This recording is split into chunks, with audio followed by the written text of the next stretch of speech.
আলহামদুলিল্লাহ। কোন দিকে যাব দেখি, দুইটার মাঝখান দিয়ে ঢুকিয়ে দেওয়া যায় কিনা। আল্লাহু আকবার, আল্লাহু আকবার।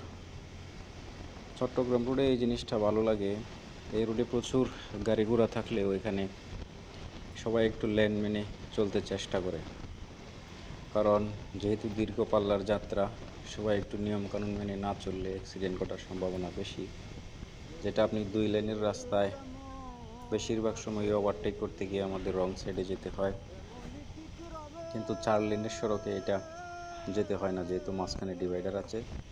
আর মোটরসাইকেল অনেক সময় ইমার্জেন্সি লেন দিয়েও আমরা ক্রস করি। তবে ভালো লাগছে, রাতের বেলা জার্নি করা ভালো, যদিও চট্টগ্রাম রোডে একটু ভয় থাকে অনেক সময় রাতের বেলা, চিন্তায় রাহাজানি এরকম ঘটনা ঘটে।